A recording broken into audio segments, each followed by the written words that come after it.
Líder da bancada do Partido dos Trabalhadores, vereadora Estela Balardim.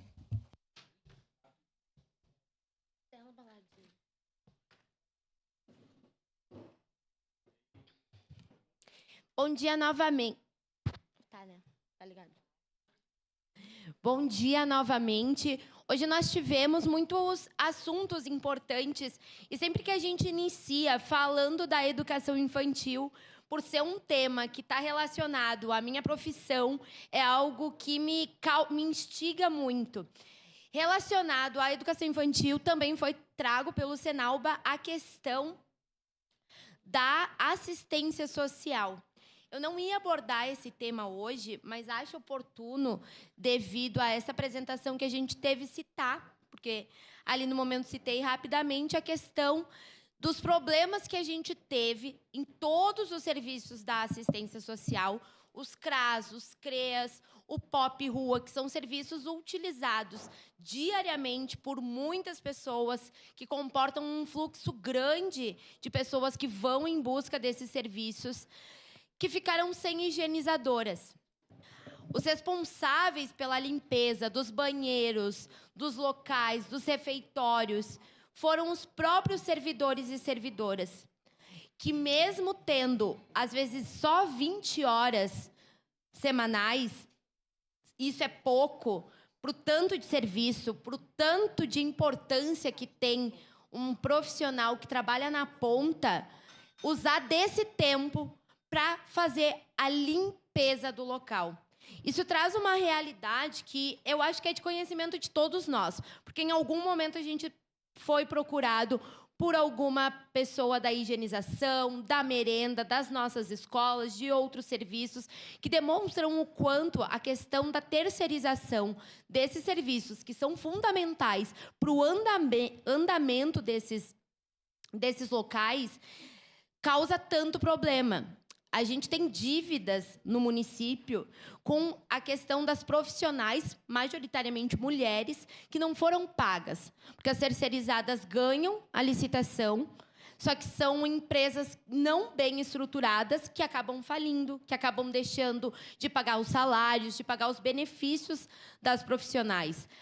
Para as escolas de ensino fundamental, principalmente, a solução apresentada pela prefeitura foi ser feito através da Codeca esse serviço, com as pessoas prestando concurso com a Codeca e indo trabalhar nesses setores. E isso resolveu, pelo menos por enquanto, eu acho que a gente pode afirmar que resolveu o problema na educação relacionado às merendeiras e às higienizadoras. Mas agora esse problema está na assistência. E de forma emergencial foi chamado a Codeca para realizar esse serviço. Mas eu não poderia deixar de subir nessa tribuna hoje para dizer que eu acho que isso não pode ser de caráter emergencial. Mas tem que ser, sim, o formato que vai se organizar os serviços de higienização dentro da assistência, visto que a gente avançou, a gente conseguiu solucionar um problema complexo com uma solução que parece simples, mas que com certeza valoriza os profissionais, valoriza os salários, valoriza as condições de trabalho e com certeza impactam diretamente na prestação dos serviços voltados para a população. Seu à parte, vereadora Andressa. Obrigada, vereadora Estela. A sua sugestão ela é bastante oportuna. Essa semana mesmo eu recebi contato de colegas do CRAS, novamente, que estão com esses problemas, e vejamos a contradição do poder público, né? Nós optamos pela terceirização e agora o município, para resolver o problema, tem que chamar a Codeca, que é uma empresa pública, para poder prestar um serviço de qualidade. Então, daqui a pouco, a alternativa, de fato, para que a gente consiga ter uma limpeza e serviços de qualidade, seja fazer mais contratos com a Codeca. A gente fortalece, né, esse patrimônio público da nossa cidade e fortalece os serviços e não precariza tanto o trabalho, né, dos servidores, principalmente da assistência social, que a gente vê que ainda é uma política pública extremamente precarizada. E se a gente for falar do terceiro setor, para finalizar, tive denúncias e relatos de que nos abrigos, por exemplo, que nós temos as nossas crianças e adolescentes, nós estávamos sem limpeza. Isso é grave e a gente precisa averiguar essa situação com maior urgência. Obrigada, vereadora, pela sua parte. Muito obrigada, vereadora Andressa. É exatamente isso. Além de nós estarmos resolvendo um problema que é corriqueiro na nossa cidade, relacionado às terceirizadas, a gente estará incentivando, apoiando uma empresa que tem parceria com o poder público, que é a Codeca. Então, eu acho que a gente só tende a ganhar com esse movimento. Mas ontem eu ia abordar a questão do Monte Carmelo, não consegui nos 10 minutos falar dos dois temas, mas não quero deixar de falar hoje. A gente tem os vídeos que eu mostrei ontem, mas eu vou mostrar hoje com mais calma para a gente poder entender. O primeiro é da Rua Fortaleza, que é a rua onde passa o transporte público para a parte de baixo do bairro. Quem conhece o Monte Carmelo sabe que ele é dividido. Tem a parte de cima, uma parte que já participou da regularização fundiária, que já tem mais estrutura, que já tem calçamento, que, de fato, tem uma condição melhor para a vida das pessoas, dos moradores do bairro. Mas a parte de baixo, ela ainda sofre muito com a falta de estrutura, com a falta de pavimentação. E a gente consegue ver esse vídeo exemplificando isso. Sem ser esse vídeo, a gente tem diversos outros que mostram o caminhão da Codeca, o ônibus, a van escolar, passando com muita dificuldade. Às vezes, dando aquela sensação de que o transporte vai tombar ali. E quando a gente fala desses... É o outro. Quando a gente fala dessa questão, a gente está falando da dignidade da pessoa. Porque são ruas, tanto a Rua Brasília quanto a Rua Fortaleza, que tem uma presença muito grande de pessoas já idosas.